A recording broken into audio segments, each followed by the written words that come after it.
G'day ladies and gents, and welcome back to War Thunder. Today, we're going to be having a little look at one of my favourite grinders in the entire game. Yes, I've already covered this in a video about a couple of weeks ago, but I thought I might share this battle with you. This is the T62, and for those of you who didn't watch my last video, this is what I use to grind my Tier 5 Russians and my Tier 6 Russians, and soon to be Tier 7s. Now, personally for me, my interest in the game sort of levels out at about 8.7. 8.7 for me is a real sweet spot. And 8.3 is really, really nice. 8.0 is cool. 7.7 is nice. And basically, above 8.7, for me, the player base is rather strange. You get some really weird plays, like people camping the back of the map in a Type 90. You get some strange maps, it's not really my cup of tea. And this battle rating is particularly nice, particularly 8.3. If you compare it to 8.7, essentially the toughest thing you'll face in an 8.3 tank is a 9.3 tank, which is, in the case of the T62, not much. Not many tanks are 9.3. I actually can't think of one that is 9.3 apart from the T64A. There's nothing that quite comes to mind, and in fact, let me just bring the game up very quickly and have a look. Okay, so nothing for the Americans. Nothing really for the Germans. The Raketenjagdpanzer too hot, which is one of the things that the Germans have always had and something that's reasonably easy to counter. Nothing for the British. Nothing for the Japanese. And nothing really for Italy. The Centauro Remor and the Automatic. But that's really about it. There's nothing else that's really that significant that the T62 will face. Everything it can really just destroy everything if it needs to, and it's a very versatile vehicle. Not quite as versatile as the T55A, but personally, I think I'm going to have more fun in the T62 than I am the T55AM1. The T62 for me has always been that sort of support tank. It's always had the better gun, and it does have better shells. It has a better HFS shell, has a better APDS shell, and it has a slightly better just playstyle in general. It's more tanky than the T55 in the tree. Obviously not as tanky as the upgraded one, and that is exactly why the T62M1 is at 9.0, whereas the T55AM1 is at 8.7. Now, obviously, there are other differences which do change that a little bit, but you can see here, the T62 at 8.3 is very, very strong. I'm able to do basic flanking. I've got a really low profile. I have a massive cannon breach. That cannon breach is so big, and you will see right in a moment exactly how I put this bad boy to use. Now, you can see here, I have basically made my way through the town, and this is the ideal situation for a Russian tank. If you are facing the Russian tanks, you don't really want to fight them in the cities. The cities are sort of the stomping ground of the Russians because the terrain is flat, so they have no gun depression disadvantage. The terrain sort of evens out. The Russians have good ground resistance, and so they can maintain good speeds in cities, whereas over ridges and on hills, they tend to lose out a little bit. So the Russians have a really strong advantage in the cities, and you can see exactly what I mean by the ground resistance slowing down Russian tanks in the hills, whereas a Leopard, it wouldn't really phase it as much. This is one of the things that the Russians really struggle with, and the sort of city fighting is where they excel, and I think that's really nice. Now, what you just saw there was something that I think is quite ridiculous. The Type 74G shot me through the upper front plate and I survived. This is due to the really tanky nature of the T62, and despite it being a Russian tank, being able to penetrate it through the front with even HFS shells, with even the 90mm HFS from the M47, it's very, very easy to take a hit in the T62, which is, in my opinion, what puts it a cut above all the other Russian tanks. You see, Russian tanks are really susceptible to HFS, and if you shoot them in the right spot, and even APDS from the side, the ammo rack positioning being right in the front behind the fuel tank and at the back of the tank is really, really easy to take out. The T62 doesn't really have that problem. The T62 is basically a step up from the T55s. It's slightly improved. The protection is better. The profile is a lot lower.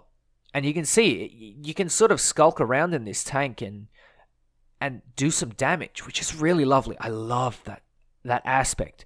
And you can do it in cities. Not only that, but the gun has really, really good muzzle velocity. And you get a really neat HITFS shell. 440 millimeters of pen. That's quite good. And it's really, really nice to have. I tend to take it for stuff that I can hull break, although it is extremely expensive. The dart shell, the second dart shell is probably better. Although, if you're playing stuff like arcade battles or coming up against a lot of Russians, the first shell is actually better because it has better angled penetration. I think it's something like 135 degrees on a 30 degrees slope, which is really, really impressive. Especially considering that the Russian tanks are sort of known for their decent shells. This is a particularly standout shell. And I think it's really nice to have. This tank sits at both a nice battle rating, has decent ammo, is reasonably tanky, and you can really get some kills, which is why I've talismaned it and why I've put so much investment into this tank.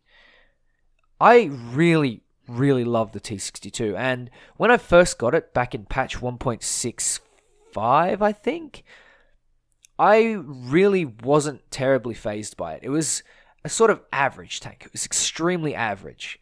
It was good at everything, but it was also bad at everything at the same time. There was nothing that particularly shone in this tank, and that is exactly how Russian tanks are.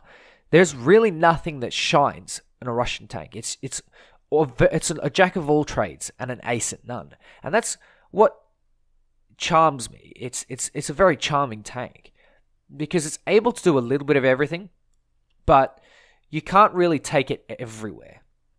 You can't really go to town with it and go nuts because it's just not that amazing at everything. It's good at everything, but it's not particularly amazing. You see, tanks like the Chieftain are very specialized. Tanks like the Leopard are very specialized. And tanks like the T62 are very all-rounders, which does put them somewhere in the level of the meta, but at the same time, you've got to realize that there are some dedicated roles that are just too important to ignore. For example, flanking. Stuff like cresting ridgelines. And these are the things that the Russian tanks can't really do as well. Of course, they can. They just have to expose more of the tank, which makes them a little bit more vulnerable, which means that you can shoot them a lot easier. And this is where the interesting part of the T62 comes in. It has the best gun depression of any Russian tank. 6 degrees. Yes, that's right. It doesn't have a great gun depression, but you can still sort of put it to work where you need it to, and it's just enough to sort of get into those strange spots. You find when playing tanks like the T10M or the IS-2, you don't have any gun depression, and it's really hard to even shoot something that's slightly below you. Whereas with the T62, you don't really have that much of a problem. Not only that, but you can do stuff like that. You can shoot the mouse from a decent distance, and you can really ruin their day. This tank is the perfect tank, in my opinion, where it is tanky enough, it is flanky enough, and it has a decent gun.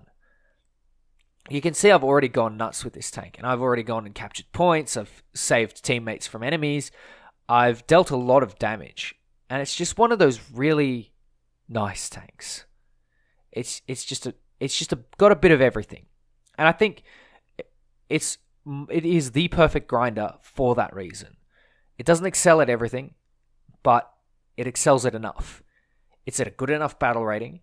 It gets a favorable matchmaker. It often sees down tiers or 8.7, 9.0 maximum. And it's just pleasant. It's just something that's nice. And you don't have to stress. You don't have to struggle. Of course you die a lot. Of course it's mediocre in some respects and you often get destroyed. But it's something that to be expected. You don't have a massive expectation of this tank in every single role. You just sort of go with the flow, work with your team, and it is surprisingly rewarding. It's one of those tanks that's just enjoyable to play. It's a good laugh, it's a good time, and you can really, really do some work. 7 kills in a single match by brawling. That's really impressive. Having the opportunity to just sort of roll around town and get 7 kills. You can't really do that with many other tanks in this game. And the Russian tanks have that sort of speciality. That's their niche, if you will. Street brawling. Working as a team, light flanking. Like pincer maneuvers. And having that as a grinder is really, really nice. Especially when you get those city maps like Normandy. You can take really strong points like Monument or the Seawall or something like that. And you can use that really good gun to contest vehicles like the Chieftain, vehicles like the Leopard, vehicles like the M60 Rise. There are certain things, even the MBT-70. And that's really impressive. That's something that's really nice to have. Just because you can do a little bit of everything. And it's a very flexible tank. So you get those city maps where you can really shine. And on the maps that you don't really shine, you can still put in a lot of work, even in a full up tier. The matchmaking is favorable. The lineup is very, very strong. You have the T10M with you. You have the T55. You can throw in an Object 120. You can throw in your Shilka. You can throw in a BMP 1 or 2. And then for CAS, you've got your IL-28SH, your TU2. And for planes, not really much, but you can throw in pretty much anything you want.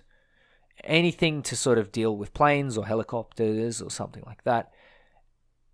It's a really nice little lineup. And if you want to chuck a couple of talismans on, say, your T55 or your T10M, as well as your T62, that's probably not a bad idea as well. It's a really nice little all-rounder. And that's what makes it special to me. I've always enjoyed the T62. In fact, I grinded out the parts in FPE without premium. I got to 200 kills. I unlocked the first skin before I unlocked the FPE. And this is back before they reduced the RP. I think this is back in something like 2015 or 2016. And honestly, it has always been a decent tank. I don't think this tank will ever be bad. So, in my opinion, I would talisman this over taking the T55AM1. Simply because it's a little bit less expensive, although you do have to grind up to it. But for the most part, it's a very solid vehicle. And it's certainly worth having in your lineup, even at a battle rating of 9.0. This is probably one of my favorite tanks. And you can probably see why. I've done 2 videos on it now. But, you'll have to give it a try for yourself and make that judgment for yourself. Anyway, ladies and gents, thank you very much for watching. Take care, and I'll catch you next time. If you watch to the end of the video, type Russian bias is real and Germany is suffering. Take care, guys, and I'll catch you later.